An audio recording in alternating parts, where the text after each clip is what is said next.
नमस्कार, स्वागत है आपका एबीपी गंगा में। मैं अवधेश, आप देख रहे हैं हमारा खास कार्यक्रम मुद्दे की बात। और आज बात योगी के यादव कार्ड की और अखिलेश के ओबीसी दांव की, क्योंकि प्रदेश के सबसे बड़े चुनाव को लेकर सेंधमारी तेज हो गई है। जहां भाजपा की नजर समाजवादी पार्टी के वोट यादव पर है, वहीं अखिलेश की नजर उस ओबीसी वोट पर है जिसे हासिल कर जीत हासिल की थी। मतलब एक दूसरे का खेल खराब करने के लिए चुनावी शतरंज पर चालें चली जा रही है। लेकिन इस शह और मात के खेल में कौन किस पर भारी है, ये रिपोर्ट।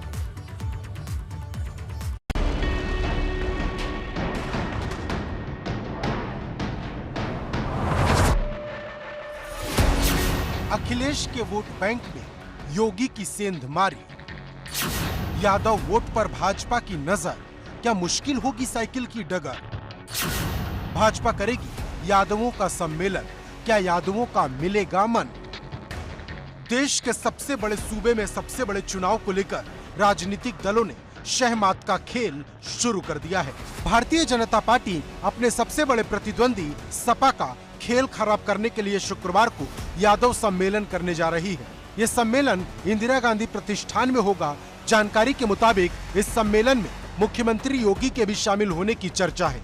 मतलब युवाओं को सम्मेलन के जरिए भाजपा एक बड़ा संदेश देने जा रही है कि यादव सिर्फ समाजवादी पार्टी की जागीर नहीं है और भाजपा की सबका साथ सबका विकास वाली बात में यादव भी शामिल है। विधानसभा चुनाव की तैयारियों में जुटी बीजेपी की नजर अब ओबीसी वोट बैंक पर है और खास तौर से यादव वोट बैंक पर बीजेपी ने अपनी नजरें गड़ाई हुई है। राजधानी लखनऊ में शुक्रवार को यादव समाज का सम्मेलन पार्टी ने आयोजित किया है। दरअसल ओबीसी मोर्चा को ये जिम्मेदारी दी गई है कि जो पिछड़ी जातियां हैं उनको साथ लाया जाए या जो साथ में हैं उनको सहेज कर रखा जाए। और इस जो सम्मेलन हो रहे हैं उसे नाम दिया गया है सामाजिक प्रतिनिधि सम्मेलन। हाल ही में भाजपा अखिलेश यादव की मुश्किलें बढ़ाने के लिए कानपुर में एक दांव चल चुकी है, जहां समाजवादी पार्टी के सांसद सुखराम यादव के परिवार में सेंधमारी करने की कोशिश की गई। खुद डिप्टी सीएम दिनेश शर्मा और भाजपा के प्रदेश अध्यक्ष स्वतंत्र देव सिंह वहां पहुंचे थे, लेकिन यादव सम्मेलन की चर्चा ने यूपी की सियासत गर्म कर दी है। दरअसल यूपी में यादवों की संख्या 10% के करीब है। अगर ओबीसी कोटे की बात करें तो यादवों की हिस्सेदारी 20% हो जाती है। यूपी की हर सीट पर यादवों की मौजूदगी है। यादव कितने प्रभावी हैं, इसका अंदाजा इस बात से लगा सकते हैं कि अब तक 5 बार यादव मुख्यमंत्री बने हैं। 3 बार मुलायम सिंह यादव, 1 बार राम नरेश यादव और 1 बार अखिलेश यादव। भारतीय जनता पार्टी नहीं चाहती कि जिस 52% ओबीसी का रोल यूपी में सबसे निर्णायक है, उसका सबसे प्रभावी यादव वोटर उससे दूर रहे। लेकिन जहां भाजपा यादव सम्मेलन के जरिए सेंधमारी करने की कोशिश में है, तो वहीं अखिलेश यादव की नजर गैर ओबीसी वोट पर टिकी है। दरअसल सपा ये मानकर चल रही है कि यादव तो हमेशा उनके साथ हैं और अब तक उसे वोट देते आए हैं, तो इस बार भी देंगे। यही वजह है कि अखिलेश यादव की नजर अब गैर यादव ओबीसी पर भी है, क्योंकि अखिलेश अब तक 3 ऐसे दलों से गठबंधन कर चुके हैं जिनके मुखिया ओबीसी वर्ग से आते हैं, जिसमें महान दल जनवादी पार्टी और सुहेलदेव भारतीय समाज पार्टी शामिल है। जबकि इसके अलावा रालोद से सपा का गठबंधन पाइपलाइन में है, जिस ओबीसी वोट के जरिए अखिलेश यूपी फतेह करने की तैयारी में है।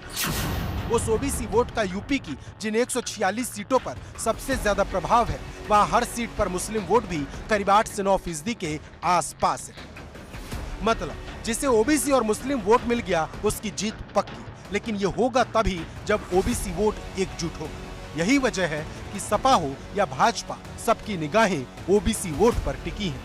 अब कौन किसका खेल खराब करेगा और कौन अपना खेल बनाएगा, ये देखना होगा। Bureau report, ABP Ganga. लड़कियों की लड़ाई की, स्कूटी से चढ़ाई की, चुनावी मौसम में वादे और दावे जमकर हो रहे हैं। ऐसा ही एक दांव प्रियंका गांधी ने स्कूटी वाला दिया। प्रियंका का ये दावा 40% महिलाओं को टिकट देने के ऐलान की अगली किस्त बताई जा रही है। दरअसल इन वादों से प्रियंका मुरझाई हुई कांग्रेस में जान डालने के लिए पूरी ताकत लगा रही हैं। लेकिन क्या इससे 32 साल का सूखा खत्म होगा, ये रिपोर्ट देखिए।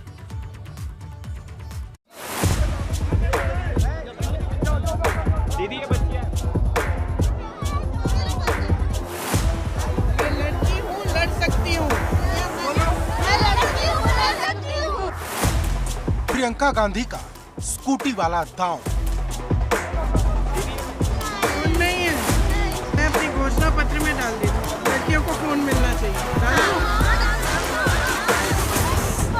डाल दिया।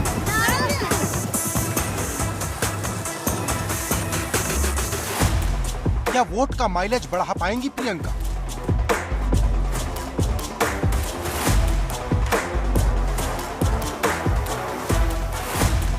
प्रियंका ने लड़कियों को बनाया हथियार। 2022 में आर या पार। उत्तर प्रदेश में कांग्रेस पार्टी 40% टिकट महिलाओं को देगी।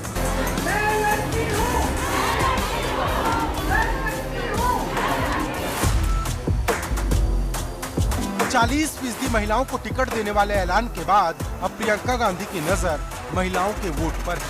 यही वजह है कि अब प्रियंका गांधी ने 12वीं पास लड़कियों को स्मार्टफोन और ग्रेजुएट करने वाली छात्राओं को इलेक्ट्रॉनिक स्कूटी देने का वादा कर दिया है। पहले विधानसभा चुनाव में 40% सीटों पर महिलाओं को टिकट देने की घोषणा और अब इंटर पास छात्राओं को स्मार्टफोन और स्नातक छात्राओं को इलेक्ट्रॉनिक स्कूटी देने का ऐलान। प्रियंका गांधी की इन दोनों प्रतिज्ञाओं को देखने के बाद ये साफ नजर आता है कि आधी आबादी पर कांग्रेस की पूरी नजर है। प्रियंका का ये ऐलान 40% महिलाओं को चुनाव लड़ाने की रणनीति का अगला हिस्सा है, क्योंकि प्रियंका की नजर प्रदेश की आधी आबादी पर है, जो 2019 के लोकसभा चुनाव के मुताबिक करीब 6 करोड़ 61 लाख है। अब प्रियंका महिलाओं के इसी वोट के जरिए 32 साल का सूखा खत्म करने की कोशिश में है। मैं लड़की हूँ, लड़ सकती हूँ। जी सर, लड़ सकती हैं आप। तुम भी लड़ सकती हो। जी। महिलाएं भी प्रियंका पर भरोसा करें, इसके लिए प्रियंका इन दिनों महिलाओं पर खासा जोर दे रही हैं। फिर चाहे महिलाओं को गले लगाना हो या फिर उनके साथ फोटो खिंचवाना या फिर महिलाओं पर हुए अत्याचार के खिलाफ आवाज उठाने की बात हो, फिर चाहे वो महिला किसी और पार्टी से ही क्यों ना हो। यूपी के ब्लॉक प्रमुख चुनाव में समाजवादी पार्टी की रितु सिंह के साथ बदसलूकी हुई तो प्रियंका ने उनकी आवाज बुलंद की और जब यूपी आई तो रितु से मिलने पहुंच गई, जिसके बाद रितु ने सपा को टाटा कहते हुए कांग्रेस ज्वाइन कर ली।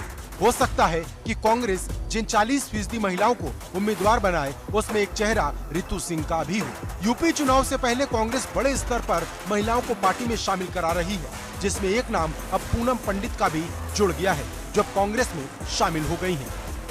किसानों की आवाज को मजबूत करने वाली नेता पूनम पंडित जी आज राष्ट्रीय कांग्रेस की सदस्यता यहां ले रहे हैं कि कांग्रेस परिवार और मजबूत होगा और कांग्रेस को नई ऊंचाइयों तक ले जाने में अपना संपूर्ण योगदान देंगी। लेकिन बड़ा सवाल ये है कि प्रियंका का स्कूटी दांव किसका खेल खराब करेगा, क्योंकि प्रियंका यूपी की लड़ाई में भले ही कितनी ही एक्टिव क्यों ना हो जाए, लेकिन विपक्ष की रेस में कांग्रेस सपा और बसपा से भी पीछे नजर आती है। तो क्या प्रियंका का ये दांव जीत से ज्यादा दूसरे दलों का खेल खराब करने के लिए है, और अगर है तो किसका, भाजपा का या फिर सपा का?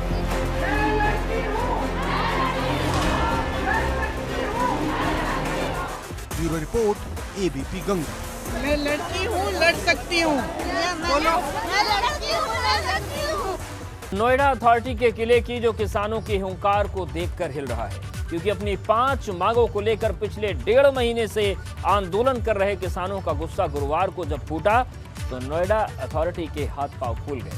जो प्राधिकरण कल तक बात नहीं कर रहा था, उसने अब शनिवार को मुलाकात का वक्त दिया है। लेकिन सवाल बड़ा है कि क्या शनिवार को बात बनेगी, क्योंकि अगर नहीं बनी तो संग्राम होगा, जिसकी चेतावनी किसान पहले ही दे चुके हैं।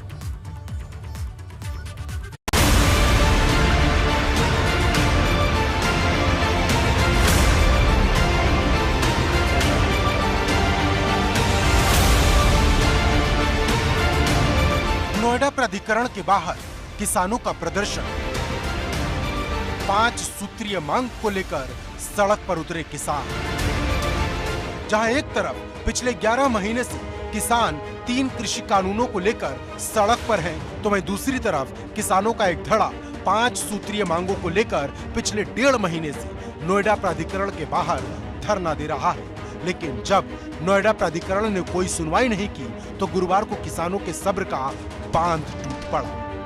नोएडा प्राधिकरण के ओएसडी इंदु प्रकाश ने किसानों को भरोसा दिलाया कि प्राधिकरण उनसे बातचीत करने के लिए तैयार है। शनिवार को सुबह 11 बजे किसानों का एक प्रतिनिधिमंडल सीईओ रितु महेश्वरी से वार्तालाप के लिए आ सकता है। उनकी जो भी मांगे हैं वो सीईओ के सामने रखें और उनकी मांगे शासन तक भेजी जाएंगी।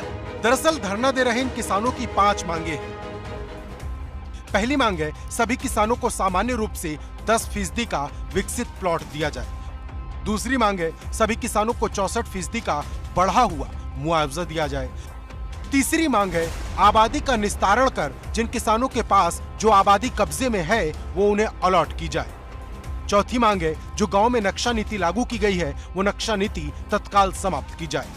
और पांचवी और सबसे अहम मांग है जो भी प्राधिकरण किसानों से वादा कर रहा है उसे बोर्ड बैठक में सर्वसम्मति से पास कर शासन को भेजा जाए ताकि वो कानून का रूप ले सके, जिससे किसानों की आने वाली पीढ़ी को प्राधिकरण के चक्कर ना लगाने पड़े।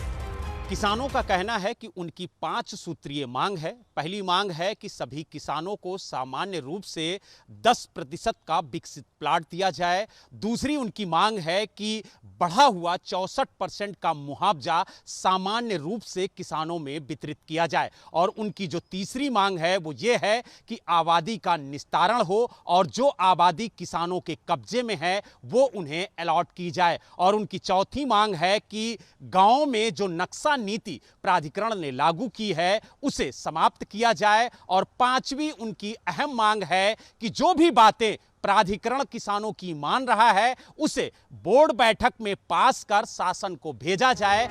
किसानों ने नोएडा प्राधिकरण को अल्टीमेटम दिया है कि अगर जल्द उनकी मांगे नहीं मानी गई तो आंदोलन और ज्यादा उग्र होगा। पहली मांग हमारी यही है, भैया रहम करो, हमारे घरों को छोड़ दो। दूसरी हमारी ये है, एक बाप के 2 बेटे, एक बेटे को 10% प्लॉट और दूसरे बेटे को 5% प्लॉट। ये अन्याय है। हम ये कह रहे हैं भैया सबको बराबर दे दो। वहीं इस चेतावनी के बीच प्राधिकरण के ओएसडी इंदु प्रकाश ने किसानों से बातचीत कर उन्हें भरोसा दिलाया कि प्राधिकरण उनसे बातचीत करने के लिए तैयार है। शनिवार सुबह 11 बजे किसानों का एक प्रतिनिधिमंडल प्राधिकरण की सीईओ से मिलकर अपनी मांगों को रखेगा। उनकी जो भी जायज मांगे होंगी उन्हें प्राधिकरण शासन को भेजेगा और शासन का जो भी आदेश होगा उस आदेश को प्राधिकरण आगे बढ़ाएगा। प्राधिकरण के तरफ से किसानों को आमंत्रित किया गया है। ये बताया गया है कि आप हमारे अपने हैं, कोई भी पराये नहीं है। हम हमेशा आपसे वार्ता करते रहे हैं, आगे भी हमारी वार्ता होगी और वार्ता हमारी सकारात्मक होगी। हमारा प्रयास ये है और इसी के लिए ये लोग सहमत भी हैं। तो अब ये जैसा भी समय देंगे, जैसे अभी तो ये है कि शनिवार को शायद 11 बजे हमने रखा था, लेकिन ये इनके ऊपर है। ये जो भी सहमति देंगे उस सहमति पे हम सभी लोग वार्ता करेंगे। अब 1.5 महीने से चले आ रहे किसान और प्राधिकरण के एपिसोड का अंत क्या होगा, इसका नतीजा शनिवार को होने वाली मुलाकात पर निर्भर करता है, क्योंकि अगर बात नहीं बनी तो आंदोलन और बड़ा होगा। नोएडा से बलराम पांडे के साथ bureau report, ABP Ganga.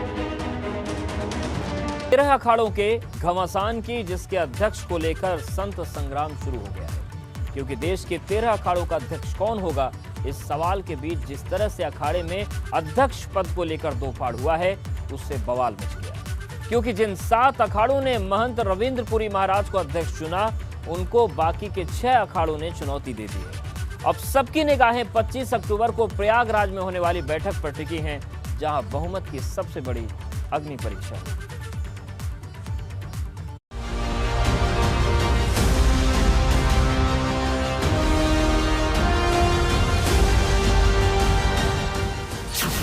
Akhara Parishad में रात, अध्यक्ष पद को लेकर 13 अखाड़ों में दो फाड़। कौन बनेगा अखाड़े का बाहुबली? हरिद्वार से लेकर प्रयागराज तक खलबली। अखाड़ा परिषद के पूर्व अध्यक्ष महंत नरेंद्र गिरी की मौत के बाद अखाड़ा परिषद दो फाड़ हो गया। 13 अखाड़ों में से 7 अखाड़ों के साधु संतों ने महानिर्वाणी अखाड़े के सचिव रविंद्रपुरी महाराज को अखाड़ा परिषद का अध्यक्ष चुन लिया। साथ ही अखाड़ा परिषद की नई कार्यकारिणी की घोषणा कर दी। नई कार्यकारिणी में दामोदर दास महाराज को उपाध्यक्ष, निर्मोही अखाड़े के अध्यक्ष राजेंद्र दास महाराज को महामंत्री, जसविंदर सिंह शास्त्री को कोषाध्यक्ष, रामकिशोर दास महाराज को मंत्री, गौरीशंकर दास महाराज को प्रवक्ता और धर्मदास महाराज और महेश्वर दास को संरक्षक बनाया गया। हमने जो है 25 को प्रयागराज में बुलाया है। 25 में सभी अखाड़े जो हमारे साथ अखाड़े, सब अखाड़े वहाँ प्रयागराज में आएंगे, वहाँ हमारी बैठक होगी, वहाँ चुनाव होगा। जिन 7 अखाड़ों ने नया अध्यक्ष चुना है उसमें बैरागियों के तीनों अनी अखाड़े यानी दिगंबर अनी, निर्वाणी अनी और निर्मोही अनी के साथ ही उदासीन संप्रदाय के दोनों पंचायती अखाड़े, बड़ा पंचायती अखाड़ा और नया पंचायती अखाड़ा और सिखों का अखाड़ा, निर्मल और सन्यासियों का महानिर्वाणी अखाड़ा शामिल है। लेकिन सवाल बड़ा है कि क्या 7 अखाड़ों के द्वारा चुना गया अध्यक्ष 13 के 13 अखाड़ों को कबूल है? तो जवाब है नहीं, क्योंकि अखाड़ा परिषद के महामंत्री श्री महंत हरिगिरी ने अलग होकर नए अध्यक्ष महामंत्री पद की घोषणा करने वाले अखाड़ों की बैठक को असंवैधानिक करार देते हुए नियमों के विपरीत बुलाई गई बैठक करार दिया। हमने ठीक सोसाइटी के नियम के अनुसार बैठक 25 तारीख को आहूत प्रयागराज निरंजनी अखाड़ा गंगा तट पे भागीरथी के चरणों में मैंने बैठक की आहूत किया गया है। बाकी मतलब जो है निश्चित है, जो व्यवस्थाएं हैं सब स्वतंत्र हैं। कोई भी अपने आप प्रत्येक अखाड़ों के वो कहते महाराज हमको भी अध्यक्ष मान लीजिए, हमको भी अध्यक्ष मान लीजिए, हर आदमी अध्यक्ष बनने को तैयार है। अब 25 अक्टूबर को अखाड़ा परिषद के अध्यक्ष महामंत्री पद के लिए प्रयागराज में बैठक होगी, जहां जिन 7 अखाड़ों ने अध्यक्ष और महामंत्री का चुनाव किया है उसका बहुमत साबित होगा। अगर ये बहुमत साबित नहीं करते हैं तो जंग और ज्यादा बढ़ेगी। लेकिन इन सब के बीच बड़ा सवाल ये है कि अखाड़ा परिषद के अध्यक्ष का चुनाव आखिर होता कैसे? तो बता दें, देश में मौजूद सभी 13 अखाड़े अपने 2-2 प्रतिनिधियों को अखाड़ा परिषद में भेजते हैं। ये प्रतिनिधि या तो अपने अखाड़े के श्री महंत होते हैं या फिर सचिव। इस तरह अखाड़ा परिषद में कुल 26 सदस्य होते हैं। इन्हीं 26 सदस्यों के बीच अखाड़ा परिषद के पदाधिकारी चुने जाते हैं। कैसे होता है अखाड़ा परिषद के अध्यक्ष का चुनाव? अखिल भारतीय अखाड़ा परिषद के अध्यक्ष महंत नरेंद्र गिरी 2 बार अखाड़ा के अध्यक्ष रहे थे। उन्हें साल 2019 में हरिद्वार में अखाड़ा परिषद की सभा में सर्वसम्मति से अध्यक्ष चुना गया था। अखाड़ा परिषद की सभा में अध्यक्ष का चुनाव होता है। चुनने का तरीका लोकतांत्रिक होता है। इसमें सभी अखाड़ों के प्रतिनिधि हिस्सा लेते हैं। अध्यक्ष पद का चुनाव सभी 13 अखाड़ों की रजामंदी के बाद होता है। भले ही अध्यक्ष के लिए अलग अलग लोगों की नाम आए, लेकिन कोशिश यही होती है कि बहुमत वाले नाम पर ही सभी की रजामंदी बन जाए। अखाड़ा के पदाधिकारियों का कार्यकाल 6 साल का होता है। अब सबकी निगाहें 25 अक्टूबर को प्रयागराज में होने वाली बैठक पर है। अगर ये मामला जल्द खत्म नहीं हुआ और लंबा खिंचा तो इसका असर आने वाले 2024 में होने वाले कुंभ मेले पर भी होगा। Bureau report, ABP Ganga. 100 crore Bahubali virus की बलि की, क्योंकि हिंदुस्तान ने आज फिर अपना दम दिखाया। भारत ने एक बार फिर ये बता दिया कि दुनिया उसे विश्व गुरु कहने के लिए क्यों मजबूर है। आज का दिन देश के लिए बेहद खास था, क्योंकि आज टीकाकरण की रफ्तार 100 करोड़ तक पहुंच गई। 100 करोड़ के आंकड़े तक पहुंचने के लिए 9 महीने से भी कम का समय लगा। अच्छी बात यह है कि आज भी टीकाकरण के मामले में यूपी नंबर 1 है।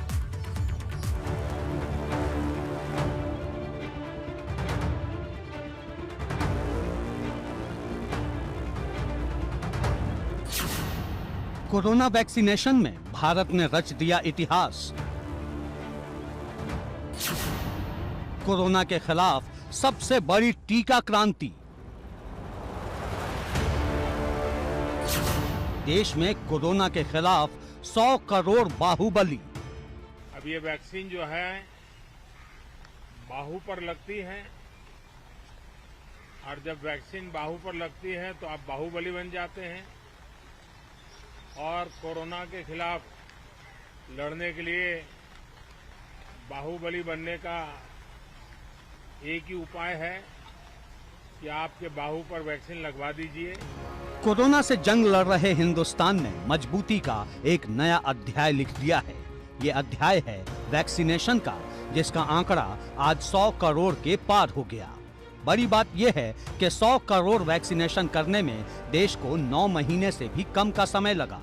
आज 21 अक्टूबर 2021 का ये दिन इतिहास में दर्ज हो गया है। भारत ने अब से कुछ दूर पहले ही 100 करोड़ वैक्सीन डोज का आंकड़ा पार कर लिया है। हिंदुस्तान की इस उपलब्धि पर WHO भी बिना तारीफ किए नहीं रह सका। WHO के डायरेक्टर जनरल ने वैज्ञानिकों, हेल्थ वर्कर्स और यहाँ के लोगों को बधाई दी। इस मौके पर पीएम मोदी दिल्ली के राम मनोहर लोहिया अस्पताल पहुंचे